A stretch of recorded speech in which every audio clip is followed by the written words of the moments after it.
Hello, everybody. It's James here. Storytime with Dutch, episode 6, I think. Or is it 6? Let's just say it's 6. And yeah, I've got it on my script at 6. And before we carry on with the main stuff, let's do some plugs. On Amazon, you can buy The World According to Dutch. Yes. You can buy Tales from a Dirt Road. Sorry, I forgot the name. Owen Hart, King of Pranks, that's mine. And Dwayne The Rock Johnson. There we go. I'll get those rid of them now. Any more plugs you'd like to get out there, Dutch? We're sort of fumbling through our plug. Well, no, it was just if somebody wants to write me, it's just dirty. It's easy. Dirty Dutch Mantell with 2 L's at Gmail. And usually, if I'm not too covered up with 3 or 4 emails, I usually write back because fans were the reason that we all make money in this business. And without the fans, we might as well go out and get a regular job, which I tried one time. And I found out I didn't like it because after I got there to the job, they actually expected me to do some work. The gall of those people. And I told them, I said, listen, this 7 o'clock in the morning stuff is killing me. Let's make it more like 10:15-ish. And that's leaving at 5 o'clock in the afternoon. That didn't work for me either. I said, what about like 1-ish? I'll come in at 10, leave at 1, and then play some music right when I come through the door. It relaxes me, and I do a lot more. So they didn't do that. So I didn't have that job long. So did you ever, quote unquote, have a real job? Or did you just go straight from wrestling from school? No, I did in high school. I had a job. I worked at this needle factory. They made like what they call tufting needles. And they were big needles. I went and I asked one day, what the hell they use these needles for? And it's for carpet. They have to have big, tough needles for carpet, I guess. And my job was to, believe me, I sat at a desk like this, and I took a bunch of needles and I put it on like a little platform, a little iron platform. And I took a hammer and I would roll one needle down at a time to where I could see the shadow under it. And if it was bent, I would tap it out. That lasted about, I don't know. Hell, I couldn't see when I left. I was like this, what the hell?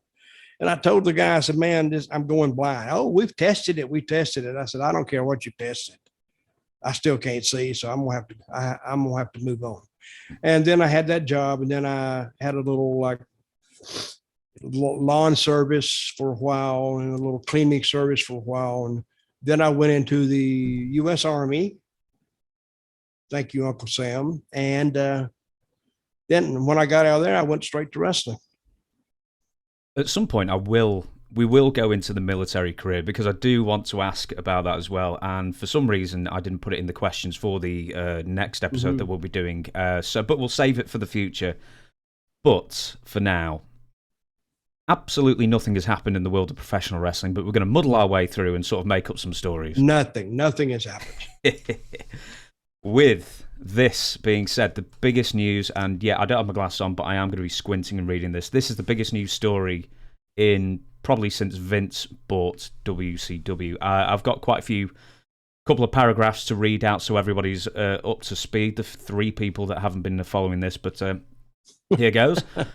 Vince McMahon has been caught with his pants down, so to speak, after being outed for having an affair with a paralegal employed by the company from 2019 to 2021. McMahon is said to have raised the woman's salary from $100,000 to $200,000 at the commencement of the affair before Vince is alleged to have given her, quote-unquote, like a toy to John Laurinaitis. The woman was also transferred from the legal department, acting as John's assistant before leaving WWE. Vince McMahon allegedly paid for the woman's silence, getting her to sign a non-disclosure agreement by paying $1 million up front, $2 million to be paid over the next 5 years out of Vince's pocket. Since then, a special committee, WWE board members, and an independent legal counsel has discovered payments and legal agreements with other women. Jerry McDevitt, WWE's lawyer, claimed that, quote, WWE did not pay any monies on her departure. McDevitt also added that the employer had made no claims of harassment against Vince McMahon. Now, the real sticking point is, of course, not the millions pledged to buy her silence, but the $100,000 bumping up to $200,000 could be seen as spending company money to keep this affair secret between those two.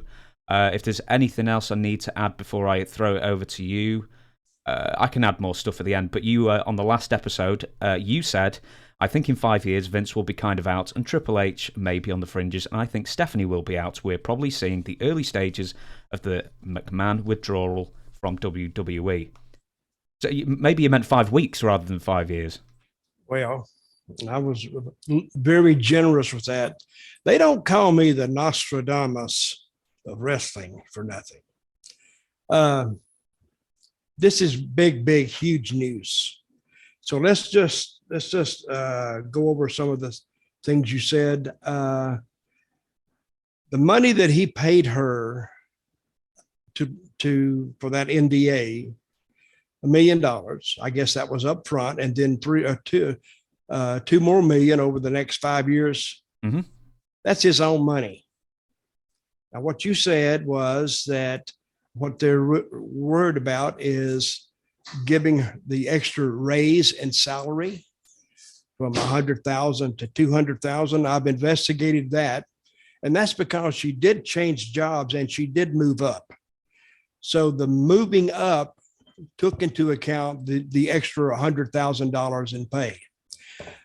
Huge news, and how this would turn out, I don't think it's going to be over quickly. And I don't think, I initially thought that Vince would be out, but he's a fighter. I think there's a lot of people going to be out, but I think Vince, since he owns 80% of the stock in that company, I don't know how you do that.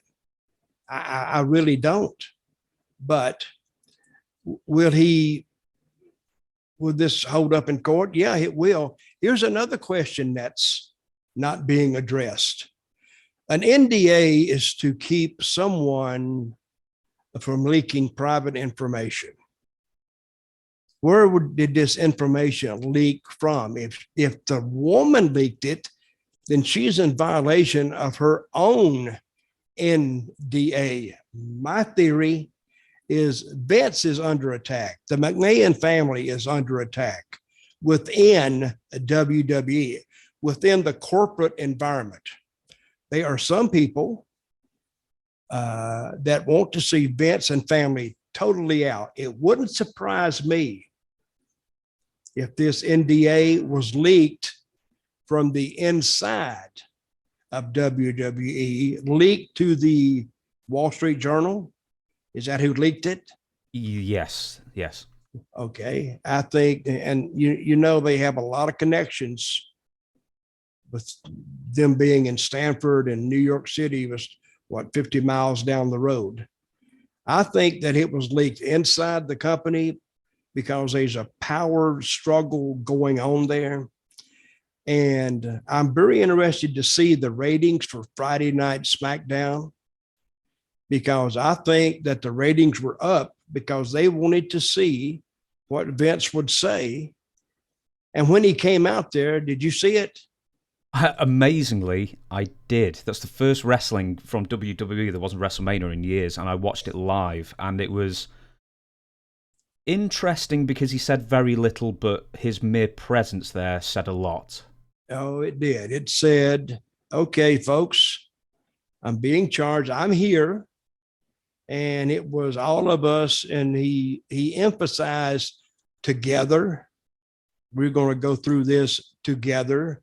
Of course, he put over Minnesota, and you got a big pop out of that. But what he was saying was, I'm sticking my flag in the ground. And he said, I'm not going anywhere. That's what his appearance said to me. And I think it said to everybody else too. So I think there's a lot of heels being dug into in WWE because they're ready for a fight.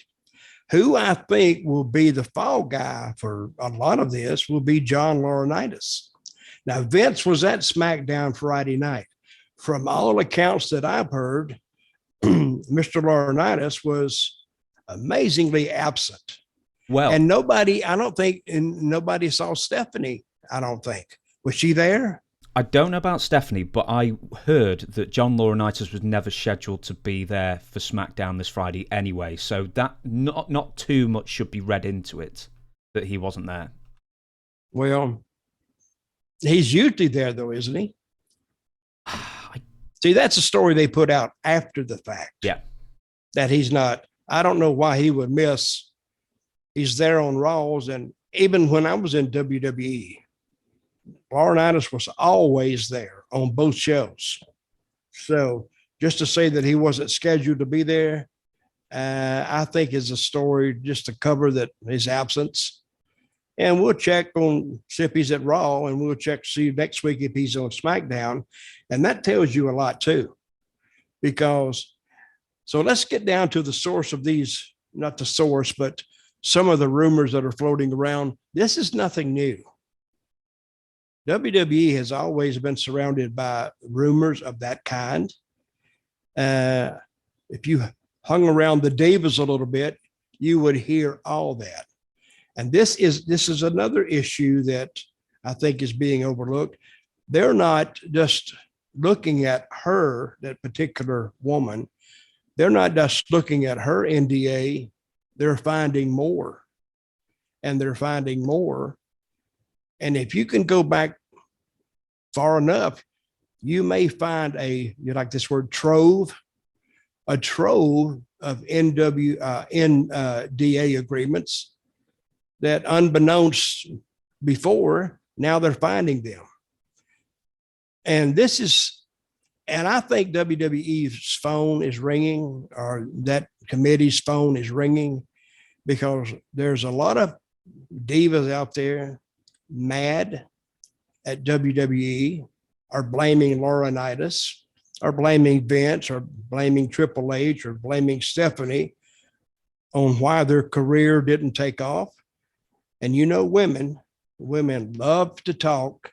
And if this is their chance to get even, or maybe make some money, I think their phone is being ringing off the hook right now, because there's no telling the stories they're coming with and whether they're true or not. I mean, I heard them when I was there. And some of the stories I'm not going to repeat, but some of the stories were fairly graphic. So I'll just leave it at that. Oh, I was hoping you wouldn't quite leave it at that then. But see, I can call it all as rumors. It started over 25 years ago, I guess, with that lady ref from Rita Chatterton. Rita, or whatever her name was, Chatterton, you said. Mm-hmm. And that caused a big stir. But Vince survived that. And now the question comes up, Vince is married. He is, but I don't think he and Linda, I don't think they're actively together. They may be together in name only, maybe. I don't even think they live together. I'm not sure of that. But this is nothing new for her either, because I need to slow down out there. But was he unfaithful to Linda? Well, yeah, but them not living together is kind of throws a different light on that. And I don't think Vince cares anyway. Vince is going to do what Vince is going to do. He's always been that way. And how old is he now? 76, 75? 76, yeah. And he's not going to change now. Because when he went to the ring, I was making a joke the other day about, what if Vince comes out to some song and he does his dance down to the ring? That's exactly what he did. I went, what the hell? And he went down and he didn't say nothing really, but he says he made an appearance as all he needed to make. And then he left. I'm interested in seeing the ratings for this show, because even you said that you hadn't watched it in years, right? Mm-hmm. Yeah, no, I tuned in. In fact, I can actually give you an answer, because the Fast Nationals are different to the more concrete Nielsen ratings. I believe because it's on a Friday and then it's the weekend, they have to wait till Monday. It says here on Wrestling Observer that the Fast national viewership was up 26.1% from last week. Wow. And that's what did it. They wanted to see what Vince was going to say. And that's typical Vince. He's not going to let a ratings draw go by without capitalizing on it. Now, wasn't it just like 3 or 4 or 5 days ago, we were talking about Jeff Hardy getting busted for DUI? And that was a big, big story. And all of a sudden, this story comes along right on the heels of it. And just nobody's even talking Jeff Hardy anymore. I don't even know what happened to him. I don't think nobody cares really. But it was a slow news week to this hit. And now every wrestling podcast, and if it's carried by the major news papers or publications of today, major news. NBC, it was carried on NBC, CBS, MSNBC, I guess Fox, and people say, well, why was it carried? Well, see, you know what the WWE is worth? Is it 5 or 6 billion? Something around that. At last, I read the highest I read was $5.5 billion. So let's say Vince, if he cashed all these shares in, I don't know what he would make, especially if he owns 80% of it. Well, if I can interject there, he doesn't own 80% of the shares. He owns 80%, or the McMahon family owns 80% of the A grade shares, which means they get 10 times the voting power of the B shareholders, which is everybody else.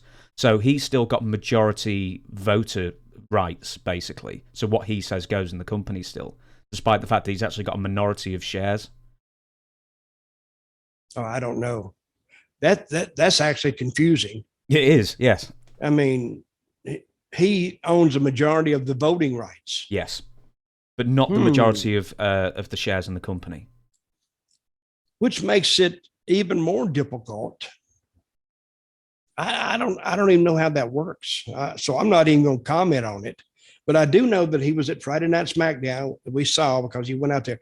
But he was also at the gorilla position, managing the show. So I don't think anything changed Friday night. So it's not a knee-jerk reaction. So, everything that WWE does right now is going to be examined. Now the question arises, when did they know about the investigation? I think they knew back when Triple H left. Well, officially, the first email, I think, sent under the guise of the paralegal's friend was, I think they received the first one in March 30th. And the WWE Board of Directors has known about this since April. Yes, but the Board of Directors knowing about it and some of the major players knowing about it, that would have been earlier. Yeah. Then Stephanie left of her own accord, they said. And they said because in her job, and what is her job? For advertisers and sponsors? I think she just had a million different jobs. I can't remember if she was CFO. I can look that up while you're saying. But what Business Insider said was the reason that she was pushed rather than left at the time was, we weren't seeing that growth, said the company insider. When someone is moved out of a company, it's usually the result of something not working. We took stronger control of that a few months ago, and it was partially, as they claim, a lack of generating sponsorship. Revenue, yeah. Well, that's what they say. We don't know what they mean. I mean, if you want to hear double speak at its best, if we pay attention to this story and read between the lines, and that's where rumor comes from. That's where innuendo comes from, because you're not going to get the truth. Like WWE is like the major news publications and the news channels. You don't really hear the truth. You hear opinion. So, and who can sway the public the most usually wins the day. But WWE, it's always seemed like it's always been there, and I think it always will be there. But the McMahons, I do believe, in the end, the McMahons will be forced to make a change. I'll ask a couple more because it's just the biggest news story. We've got to dedicate quite a lot of time to it. And I know you said you didn't want to say anything. I wonder if there's any sort of workaround where we leave names out. But when you were there in the mid-90s and when you were there in the early 2010s, are we just talking rumours about Vince sort of hanging around the women? Are we talking rumours of basically all the top brass and it being a bit of a boys' club? How much you willing to sort of stick your neck on the line and say what you heard? Well, I heard more about Laurinaitis than I did about Vince, because Laurinaitis is, I mean, I heard all kind of stories about him. You know, he would leave the TV and then he would somehow meet up later. And it was his own private time. And the diva he met with, it was her own private time too. And that was kind of hush hush. But he had quite the reputation from what I hear. Now, did I do it? No. First of all, I was too friggin' old. Second of all, you got to actually work at it a little bit. I didn't feel like working. But see, Laurinaitis, in the position he was in, you know, he could just tell those girls anything, especially a new girl. And as soon as the girl had something to do with Laurinaitis, all the other girls knew it. So it put her on an island by herself, which actually caused more problems than what a promotion or a move up the card could cure. So when you look at these big divas, there's no telling how they got there. I mean, talent might have been one reason, something else may be another reason, but, and I'm not saying, allegedly, allegedly, that's my favorite word. Allegedly, I heard a lot about Mr. Laurinaitis. You know who he's married to, right? The Bella twins' mother. Yep. I was there when she started coming around. And then, Johnny on the spot, he was right there. And because the Bellas, one was going with John Cena, and the other one married Daniel Bryan or Danielson. So they were connected. And then John got himself in there and ended up marrying the mother. And she's a nice looking lady. And so John kind of concreted himself in somehow. And he was always, this was a joke about Laurinaitis. If Vince was walking down the hallway and John was following him and Vince made a sudden stop, we would have to call a nasal surgeon to get his nose out of Vince's butt. He would go so far up in there and that's how he got there anyway, because he was always there, always offering suggestions. He's not a dumb guy. He's kind of a smart guy, but he got in there. Vince liked him and he catered to Vince solely. So Vince, he just kept him around because he thinks more of John as a friend, I think, than an employee till this comes along. And now if there's some meat to be thrown, Mr. Laurinaitis will find himself out on the meat heap. I'll add a couple of things. I never do this, but I did see a meme that was very funny. I'll show it to the main camera first. 5 seconds, and then there you go. I don't know if you can read it. Too close. Sorry. Still too close. I'm blind. Anyway. I'll tell you. It's Vince McMahon with the beard, And there you go. It's Vince's younger brother, Ezekiel McMahon. Yeah. Nothing has changed. Yeah. Very interesting. And how this turns out, I think it's a power play, a big power play. And I don't think that's a big secret, but very interesting. Well, I will mention one more thing then, and then we'll move on. So I don't know who you could think could replace Vince McMahon as CEO, but there's a number of names: Triple H, Bruce Pritchard, Shane McMahon, Stephanie McMahon, a committee. And then I mentioned The Rock in this because The Rock actually has a very close connection with Nick Khan.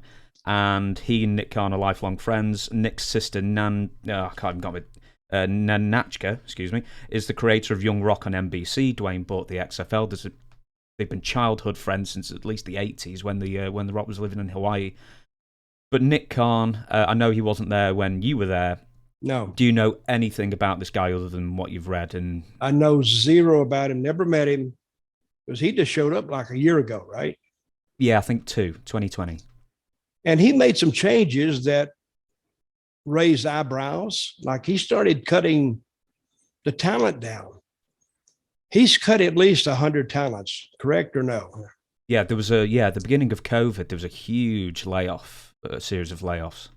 And did it affect them? No, it didn't affect them.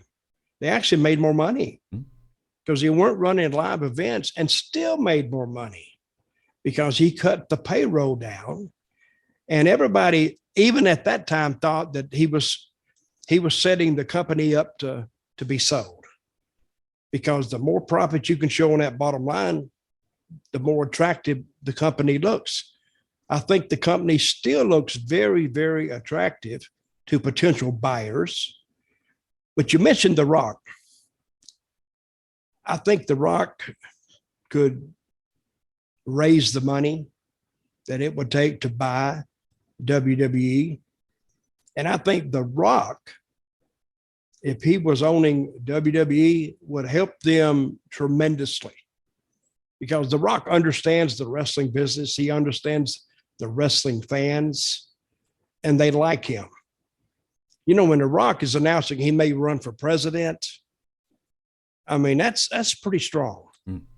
Not only is he strong politically, but not everybody would vote for him, but I probably would, because I kind of understand the guy and where he's coming from. You know, when he was 3 years old, I was in Nashville, Tennessee, and I was staying at one of those monthly deals instead of getting an apartment and signing all that. I stayed at a place. It was like a month-to-month lease, and it was a Days Inn. And I stayed on the third floor, and The Rock lived there at the end of the hallway with his father and his mother, and he was 3 years old. I used to see him, you know, he would run down the hallway and he'd run back. So odd that happened, but I was working with the same company as his dad, and he was just growing up. And then I don't know how much time he spent around Nashville. He finally come back, and I think he worked when he got started. He worked for Jarrett and lived in Nashville. And there was a guy there named Downtown Bruno that befriended The Rock. You read the story? I wrote the story as well. Oh, did you? Yeah, I did mention it. Downtown Bruno, and he's used to being down on his luck, and he gave The Rock a place to stay, and The Rock never forgot it. So I pick up the paper one day, I pick up something, and I read that Rock had bequeathed, I guess, or gifted Downtown Bruno with a brand new Ford truck. That's probably $60,000. And Bruno started crying. Hell, I'd cry too, probably if somebody got me a $60,000 truck. But he gave it to Bruno because Bruno didn't have to give him a place to stay. But he gave The Rock a place to stay and helped him. And he never forgot it, which says a lot about Rock's character. But if The Rock did get in control of WWE, I think that's the best thing that could happen.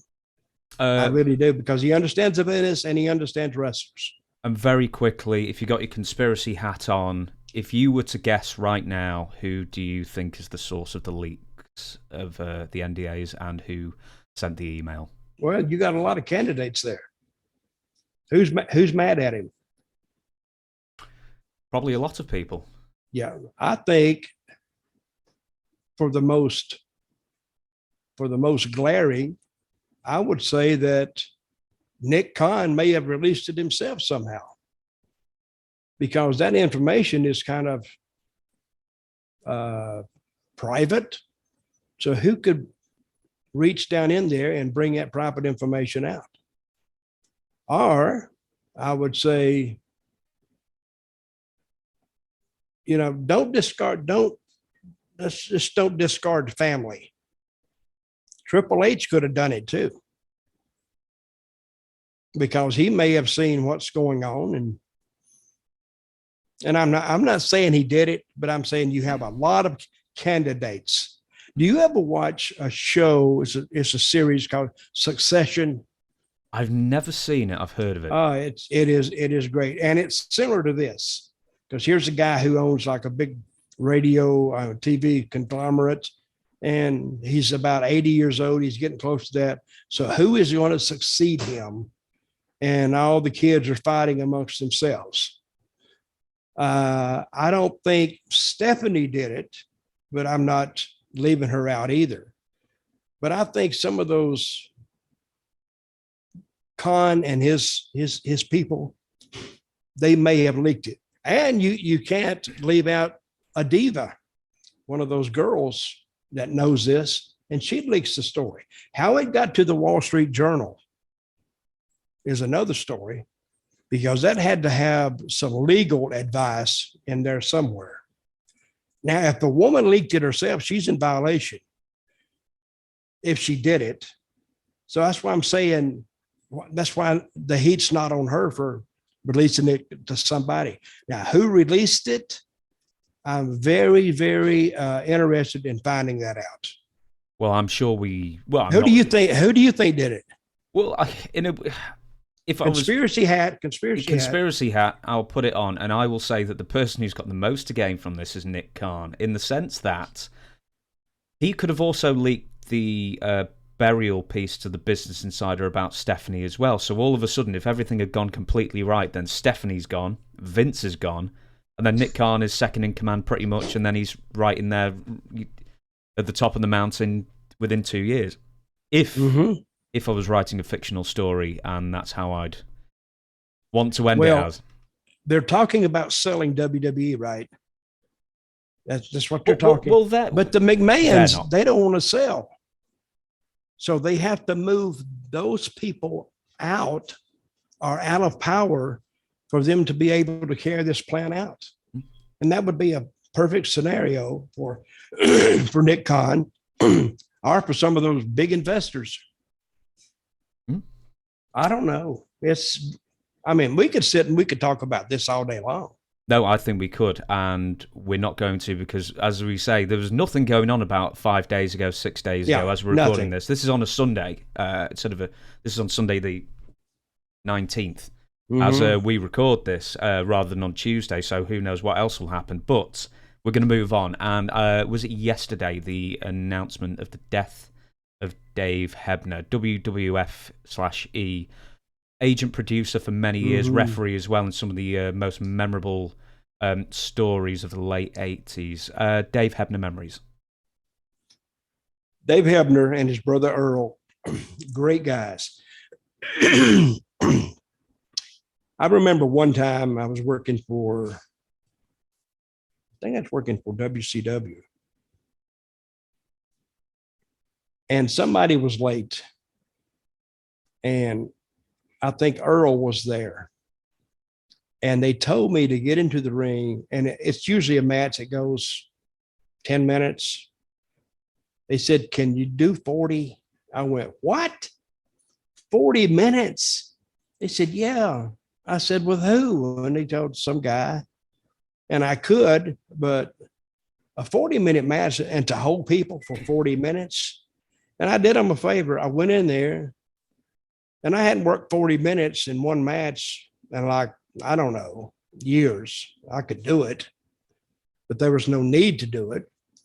So I remember I did them a favor and went 40 minutes into the match till the guys who were late showed up. And and they told me, we'll give you a signal. We'll come out there and we'll go like this, like we're stretching. So they're here and you can take it home, and then we'll get the next match in there. The people stayed, and they stayed with it. But I saw Earl about 3-4 weeks ago at a signing somewhere in New Jersey. And he showed me a picture of David, and he didn't look good at all. And he said he's been really, really sick. And then I hear that he's passed away. But I heard that I forgot what he had. He had dementia. He either had Parkinson's or something. And sad day, but those were really good guys. And they helped a lot of guys along the way. They helped me, and funny to be around.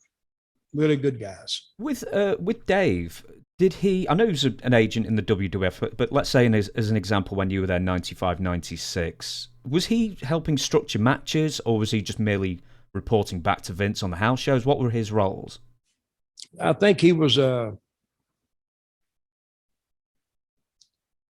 think Earl was there. They were both there, I think, as I can recall. But I think David was more like running the shows, like the overall agent to run everything, to make sure everybody got there, everything is set up, and he would do the report, the nightly report to send back to the office. I think Earl at that time was just a referee, but I don't ever remember them like agenting individual matches and setting up stuff like that, because they're referees, they're not wrestlers. They were never really talent. So I don't know what their expertise in helping set up a match would be, but I never remember that, because they never helped anything I was involved in. They never sat in on it. Now, one of the most famous things about the Hebners is, at some point in the mid-2000s, I'm sorry, I didn't write it down, is WWE fires both of them for allegedly stealing T-shirts or something to that effect, or illegally or unauthorized selling of WWE merchandise in their own shops. Now, Earl goes to TNA when you're there, I believe. Mm-hmm. What was his story? What did you hear at the time? Well, of course, Earl denied that. What I've read later was they did design some leather jackets just for the agents, but they never sold any of them. I don't know what the story was about that, but they may have even been doing bootleg stuff. I mean, because everybody does it. I mean, back in the day when you know those Stone Cold shirts, those John 3:16 shirts, you saw them everywhere, because what is it? If I was a T-shirt guy and I saw a T-shirt selling, well, hell, I'd make some too. How hard is it to make in that font a John 3:16 shirt? It's easy. Just zoop, zoop. Once you make it, you got it. See, and they sold. If you went to a flea market, which, I've gone to a few flea markets, that's all you saw. They would have at least six vendors there selling wrestling T-shirts. And that's how hot it was back in those days. Mm. But they said they didn't do it. WWE said they did. So who's right? I kind of believe that Hebner's on that one. Yeah. I think they was somebody was mad at them, and that was what they chose. Well, Earl suggested that John Laurinaitis had a problem with Dave. I heard the same thing. Yeah. I heard the same thing. And that's another thing that got John Laurinaitis some heat, because everybody liked Dave. Nobody liked Laurinaitis, because Laurinaitis, he didn't hang around the guys. He was too busy hanging around the divas. And, I never knew anybody who would ride with Laurinaitis. When he would ride by himself, or a referee maybe, and he would fly with Vince. So Laurinaitis wasn't really a friend to the wrestlers. He was more like an enemy, and nobody hung around him, and nobody, to my knowledge, I mean, I'm okay with him. I don't dislike him or anything, but I don't think he had any friends much. I mean, other than most people only talked to him because they had to. We'll move on then. Quoting from the night before, quoting from the Jeff himself, "Whiskey is his best friend and his worst enemy." Jeff Hardy was pulled over at gunpoint. Several 911 calls were placed about some seriously awful swerving driving. Third DUI in 4 years. He blew more than 3 times the legal limit for drink driving. And for people who don't know why it's such an important subject to Dutch, we've got a couple of videos about Dutch talking about Tammy Sitch and her legal issues revolving around drink driving. But for now, your reaction to Jeff Hardy being pulled over? Well, he should have been pulled over.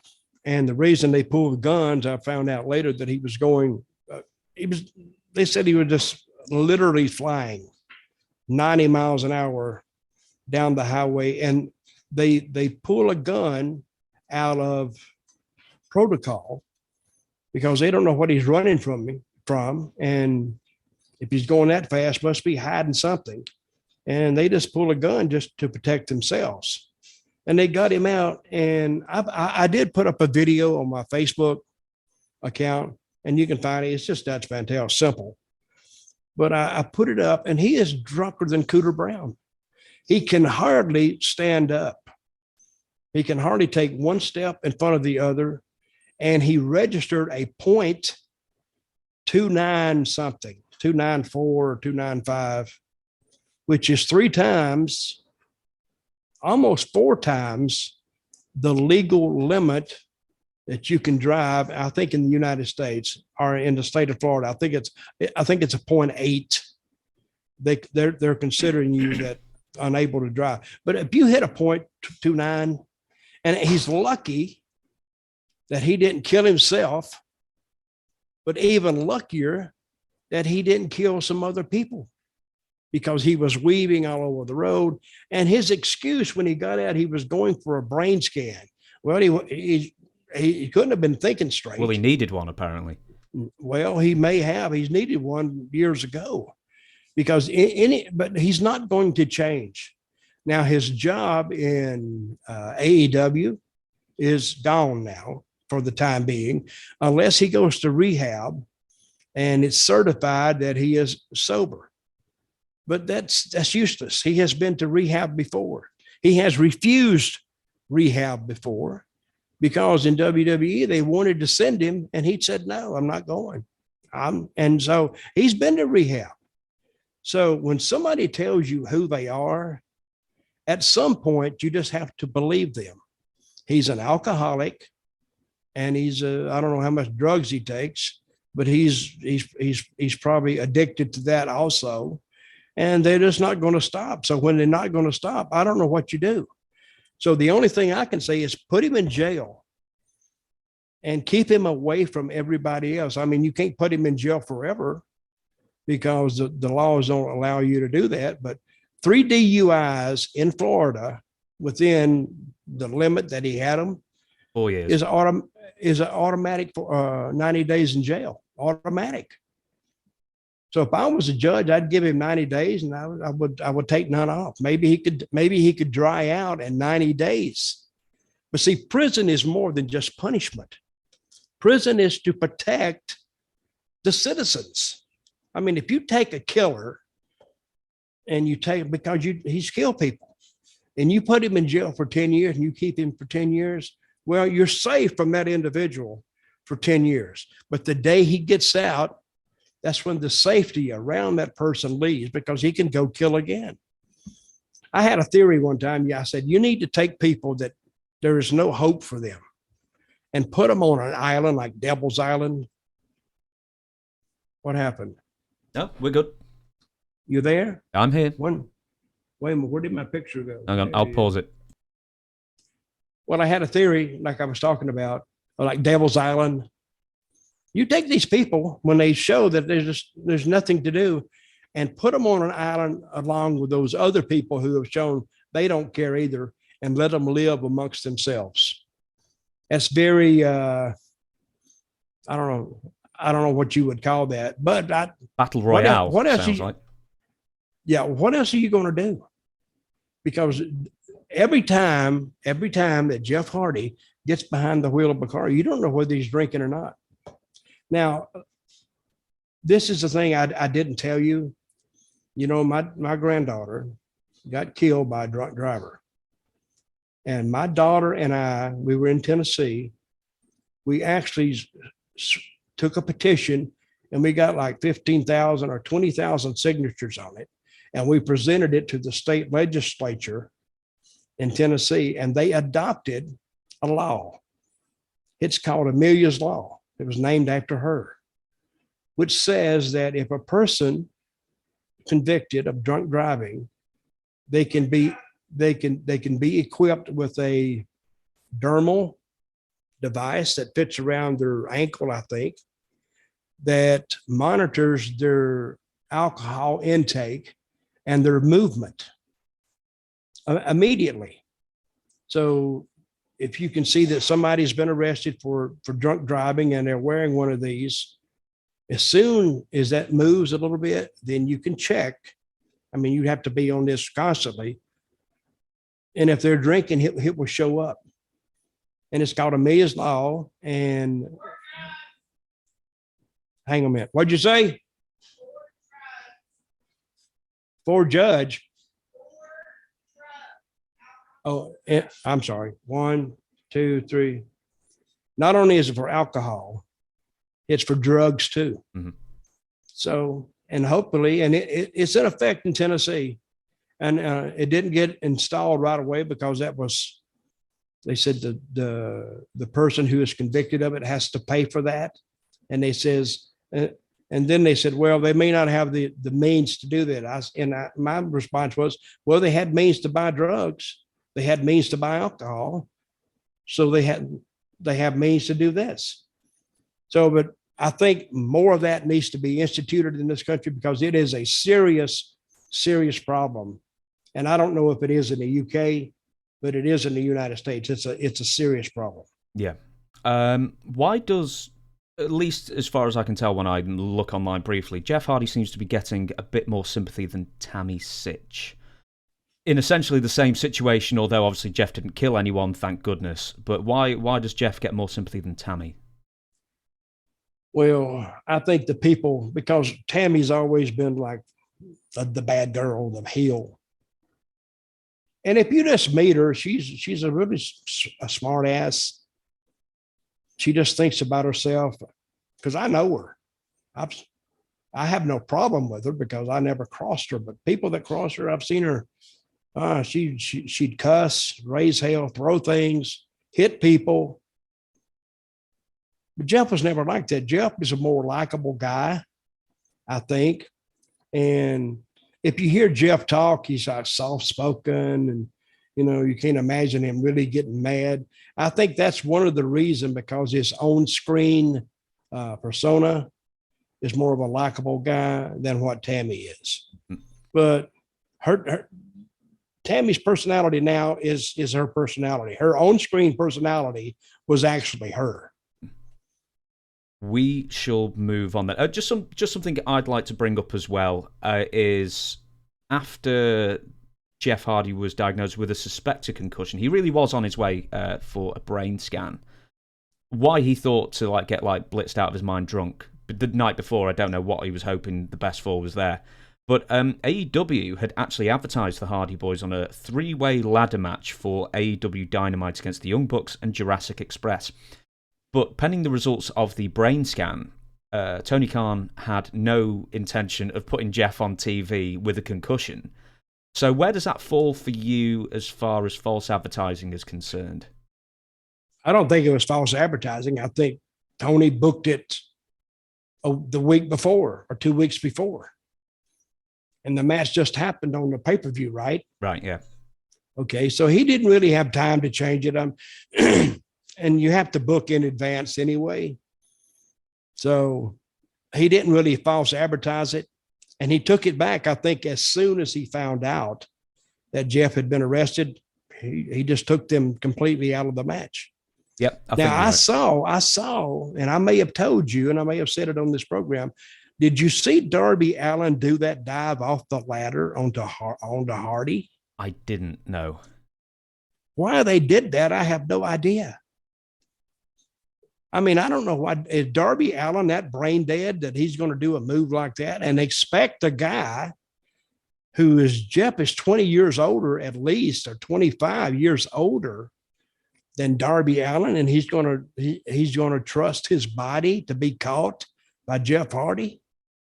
I mean, nobody ever asked me to dive off a ladder. Owen Hart, he wanted to do one. This is what happened. Owen Hart is in Huntsville, Alabama. He wanted to do a cross body block off the top rope to me on the floor.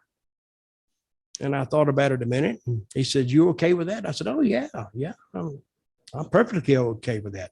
But I said, "Owen, just let me advise you that when you jump off that top rope onto the floor, hook a parachute on your ass, because I'm not going to be there."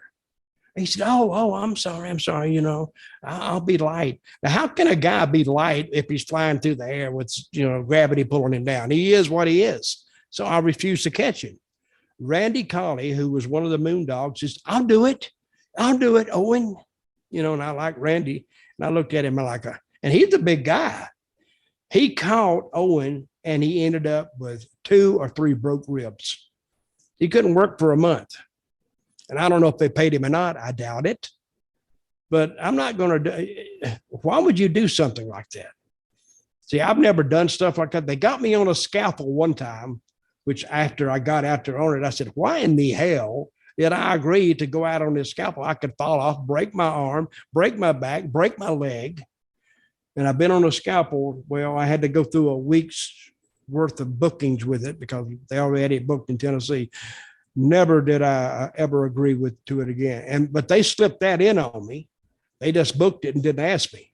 They'd asked me. I said, not no, but hell no. Because my style wasn't that. I mean, my style was just damn kick ass and waller around and beat people with a bullwhip and all that crap. Yeah, the longevity style, definitely. I've got so much news to talk to you about, so we're gonna have to maybe not rush through them, but I will go to the next one. Paige's WWE contract will not be renewed. Thoughts on Saraya Jade Bevis as a talent and a person?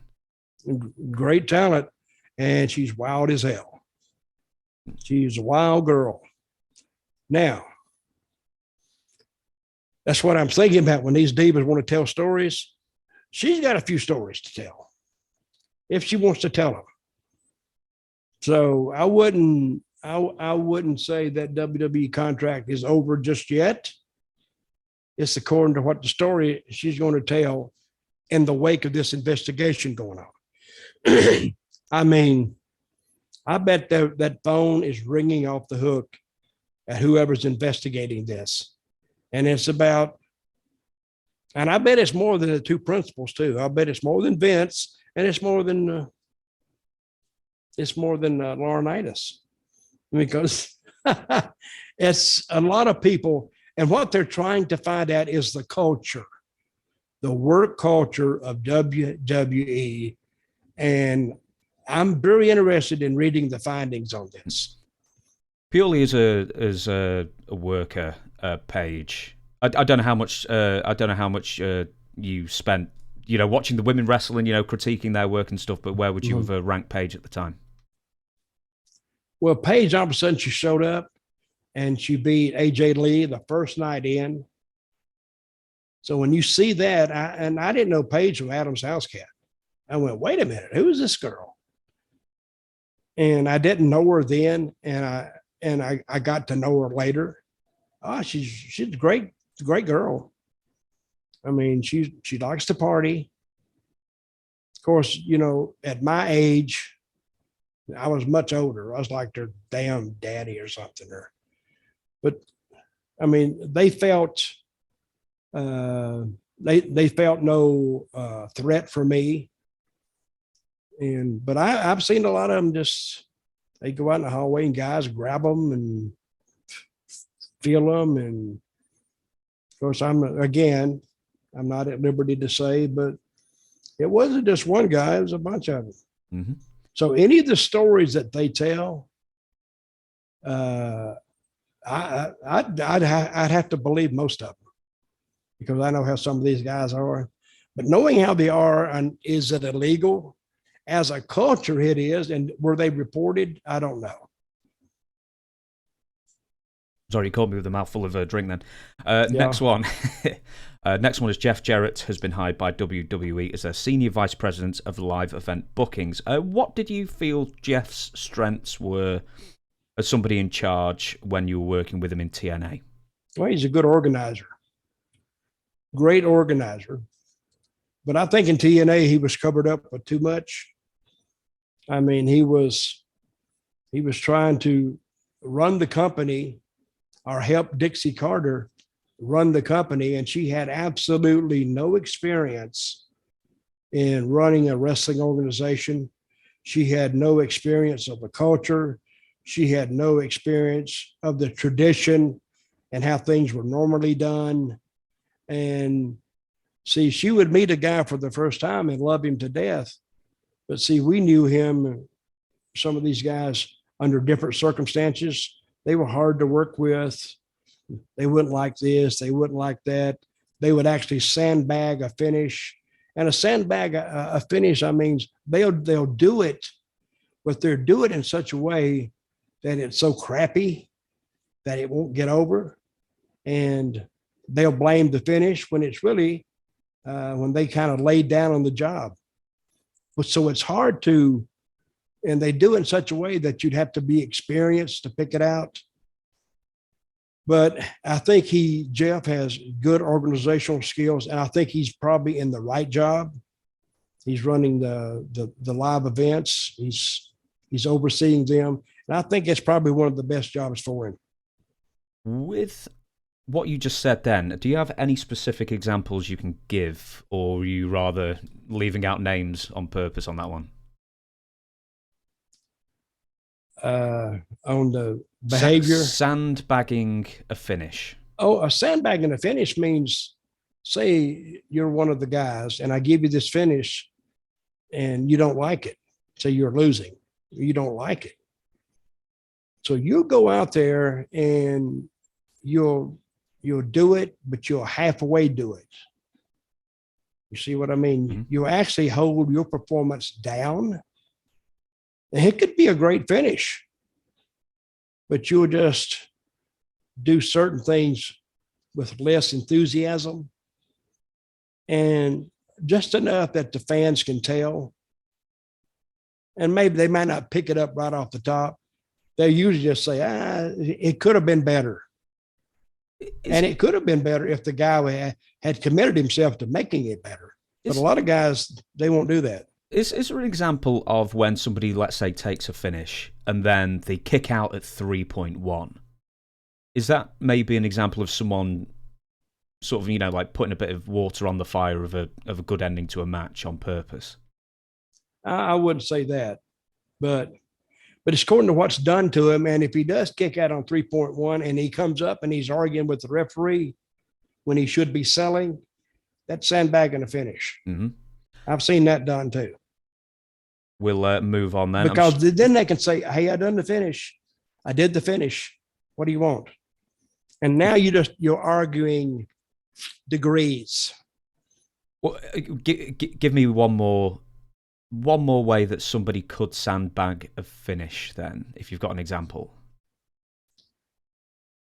Well, I saw a guy in Puerto Rico one time. He went out and he's working with Abyss. You know who Abyss is? Yep. Chris Hart, great guy. And he had a habit of like laying around and playing when you were getting heat on him. And I told him, I said, come here. I said, if that son of a bitch tonight, if he lays down on you, I want you to beat the living shit out of him. And he's a nice guy. He didn't want to do it. I said, let me tell you something. What he's doing is not only hurting the business, he's hurting you. Because if he is not going to sell you 340 pounds, if he's not going to sell you and make you look like a joke, not only does he make the business look like a joke, he makes you look like a joke. I said, so if you look back here and I got my arms closed, he says, if you don't beat the crap out of him, you can pack your bag tonight. He said, oh man. I kind of had to laugh at it. He didn't want to do it. But he got in the ring, and exactly like I predicted, he started sandbagging him. Like he takes a big slam and he gets up and he would just shake it off like he's playing with it. My arms crossed. And he looked back there and I said, now. And he didn't do it right away, but he did it the next move.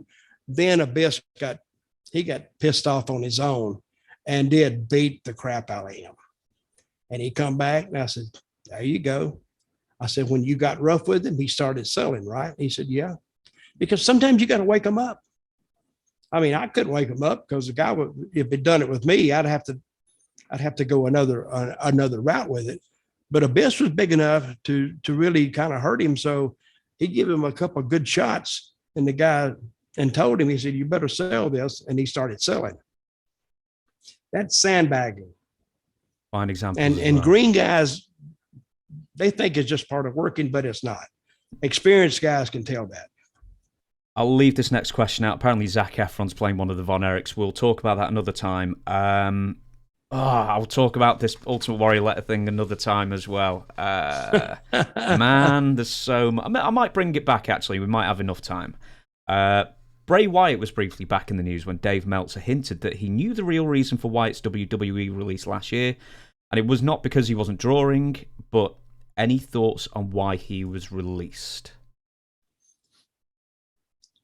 Well, I don't think he was drawing that well, to tell you the truth, because this is what I never understood about Bray Wyatt or the family. They didn't really cheat to win. They just beat you up. So where is the heat in that?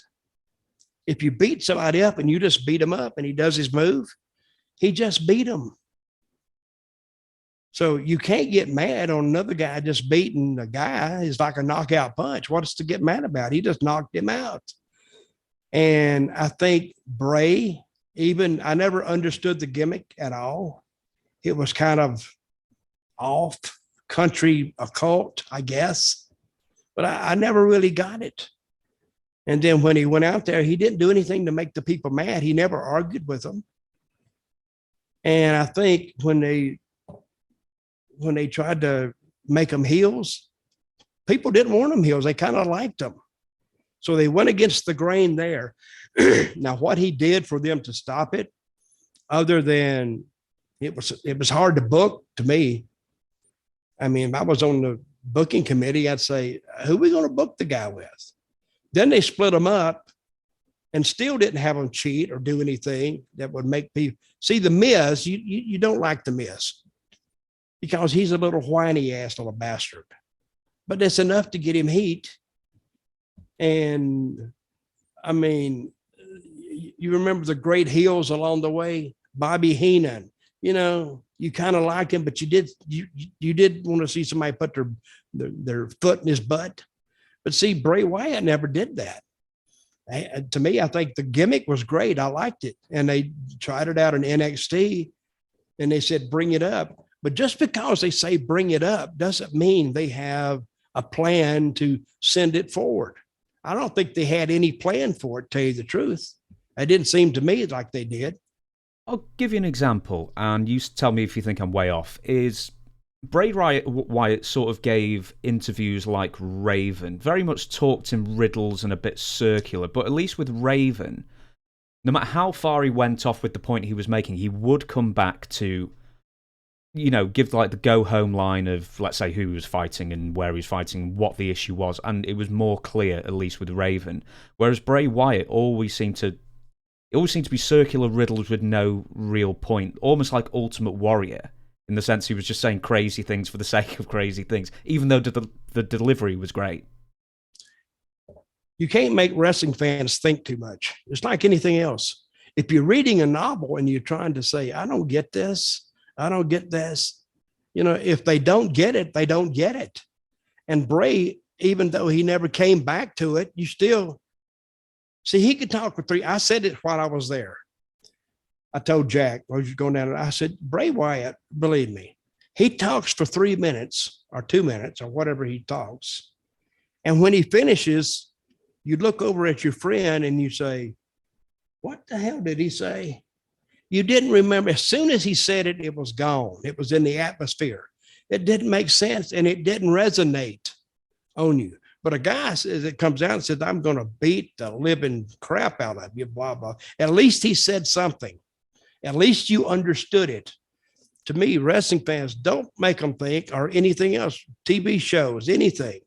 Don't make them think unless you send them that one message that you want them to think about. Another guy shows up just to watch the match and doesn't say anything. Well, that's much better than what Bray Wyatt said, because now he's making a statement just by being there. And now you can look forward to that match. But Bray never made sense to me at all. Raven kind of did, but I think Raven was a different type gimmick. I never really got him either. But I think he would sit in the corner, and I thought it was a great gimmick. He'd sit in the corner, say the Raven or whatever he said, but he made more sense than Bray Wyatt did. And the other two guys never said anything, so they were just there. We'll sneak this one in, maybe get one more bit of news, and then we'll call it quits on the... not quits. You know what I'm saying, for this episode at least. I'm just going to quit right on air. Impact tonight, Slammiversary. As we record this, excuse me, that you'll hear this on Friday. Impact is bringing back the Reverse Battle Royal. It's on the pre-show. I think it's just there for a bit of fun, for a bit of nostalgia's sake. But where does the Reverse Battle Royal rank in TNA's stupidest? It was probably one of the most stupidest that they had. I never understood it. I said, a battle royal, you understand. You can see it's right in front of you. But right around, you fight to get into the ring. I don't get it. I mean, people don't have any trouble going down that ramp and just hopping right in the ring. So what would you mean? You can't, even kids could get in the ring. If kids were fighting around a ring, you'd have a kid in that ring in 30 seconds or 15 seconds. They'd get into the ring. That is one of the most stupidest ideas that TNA ever had. I mean, they've had some really wild, stupid stuff that I never agreed with. Oh my God. But I would say the most stupid. I need to get a list of I know there was a barbed wire Christmas tree at one point. I mean, there was the King of the Mountain thing, which it was, it was sort of like a Stairway to Heaven. Stairway to Heaven, Stairway to Hell. There's like that random one with boxes, and there was a spider in one of them. Again, I'm going back to, don't make the people think too much. Make it A to B, and then you got them. Thank goodness for Jim Cornette. You know what wrestling is? Let me tell you what wrestling is. You're walking down the street, and you come to a corner, and you're waiting for the light to change so you can go across the street. And you're looking around, and all of a sudden you look down the street, and there's two guys arguing. What the hell? And then the fight breaks out. So what are you going to do? You going to watch the fight? Mm-hmm.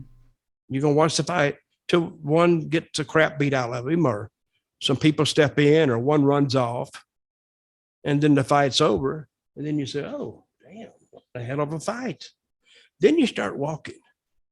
Then what are you thinking? Damn, I wonder what that was about. But you don't know. That's what wrestling is.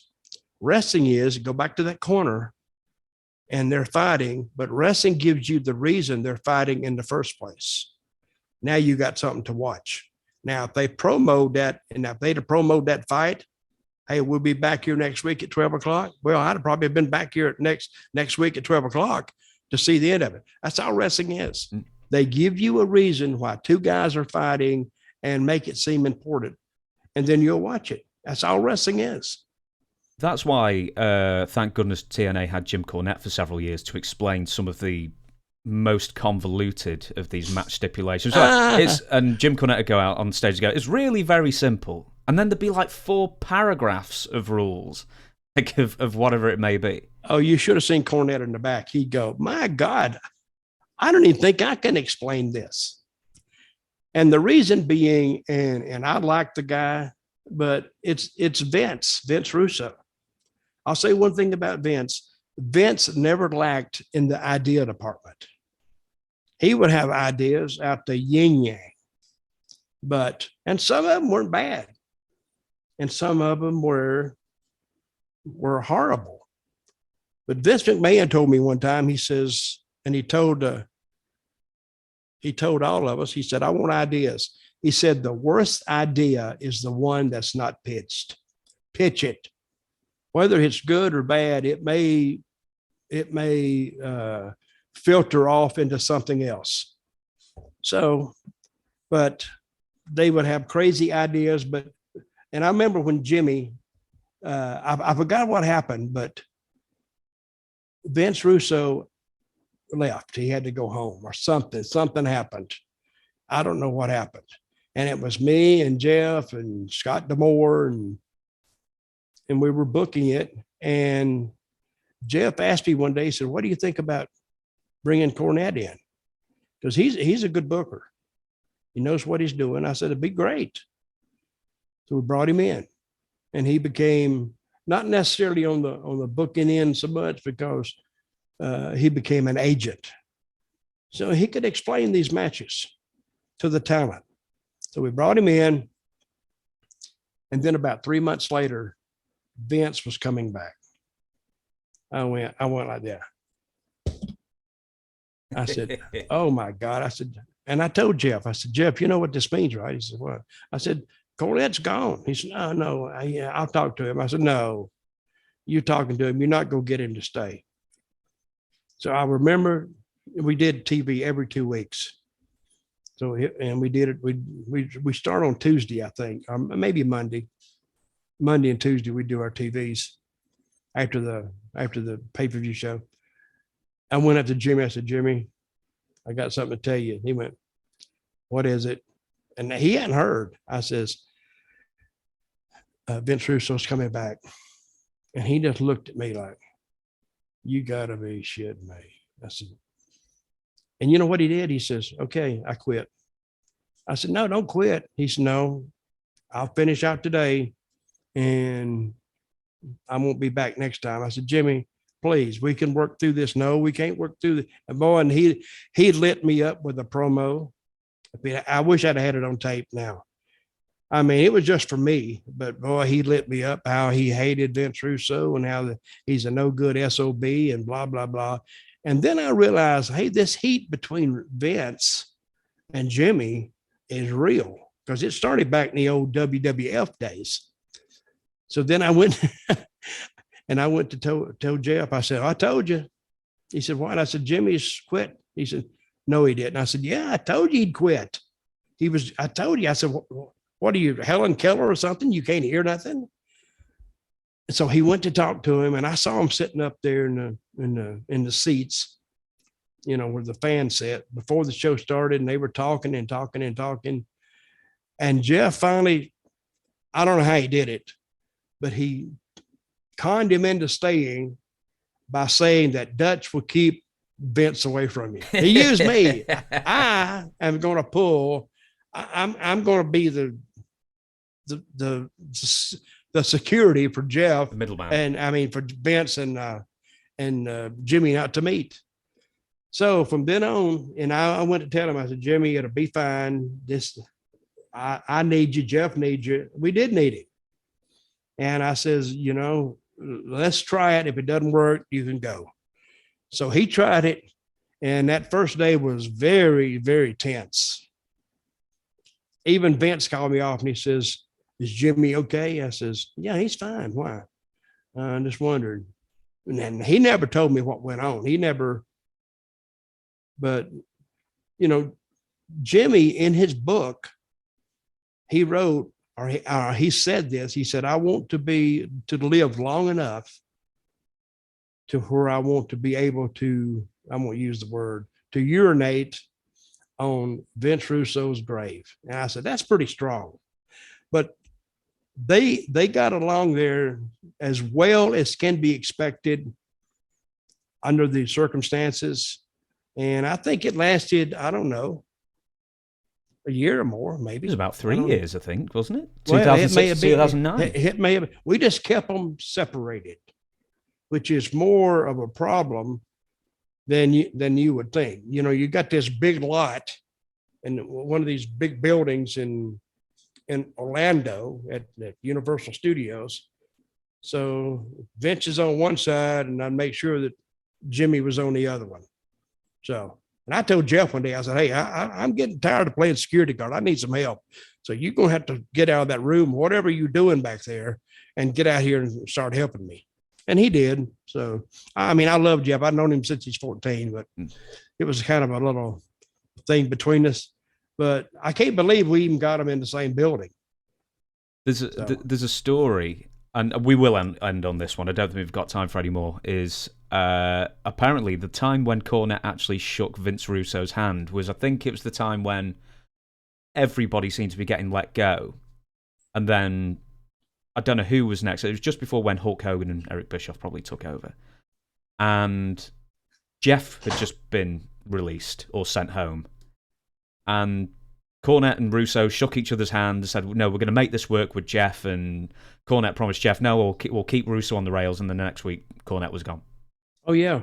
It was I remember that. Yeah, it was a 3-year rib. I was gone first. Because, and I don't think it was, maybe it was Hogan coming in, Hogan and Bischoff coming in. But I got let go.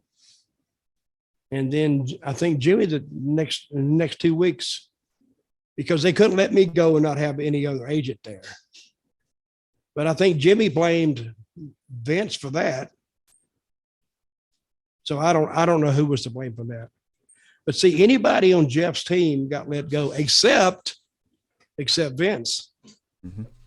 So I don't know. And then Russo got let go when Hogan came in, did he? And then he came. I don't know. That's something for me to research for the next show. Research that, but I don't think he lasted long there either. No, I think he was pretty much gone by the beginning. I've kind of put that behind me.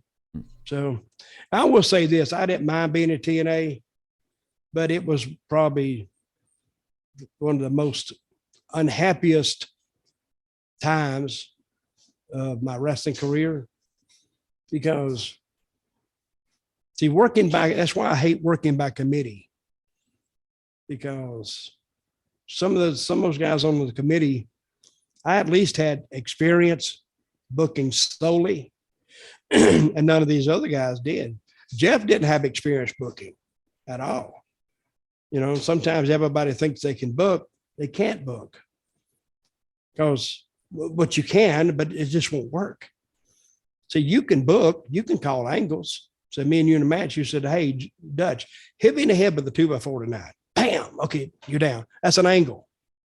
So the next week you go, I got it. I'll hit you in the head with the 2x4 tonight. Bam. Up. That's a continuation of the angle. But if you think about it, we're right back where we were 2 weeks ago.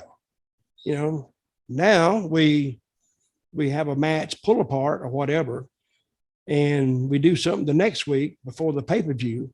So we're asking the people to pay to see a match that they've seen 4 weeks on TV for free, which takes a lot of nerve to do that. So what I suggested is we have the match on pay-per-view, but we bring the writer in who thought of the whole crap to begin with, and we both beat the crap out of him. That might draw. Beat up the writers. It might do. I know Jim Cornette would buy pay-per-view to that, depending on the writer. But for now, well, thank you very much, Dutch, for going through, goodness me, the biggest news in the last 20 years. We'll do some plugs again. Do you want to give us your social media, Dutch, so people can follow? Well, it's Dutch Mantell on Facebook. I'm getting my website up and running, dirtydutchmantell.com. It's not running yet, so don't go over there because it's a mess. And my Twitter account is Dirty D Mantell. And my Instagram is Dirty Dutchman 1, and I can't get verified. I just can't do it. I can't either, but that's because no one follows me. I will give you some. I will give you some more plugs for me. So from me, The Rock. Yep. I can't even remember what it's called. Is that a good book? Do you know what? 4.7 out of 5 stars on Amazon. You can't say fairer than that. Owen Hart, the same thing. King of Pranks, and from The Dirty Dutchman, Tales from a Dirt Road, and The World According to Dutch. Get them all bought. They're all on Amazon. But for now, thank you very much for watching. We'll catch you next week. Thank you, Dutch, for entertaining us once again. Thank you. See you next week.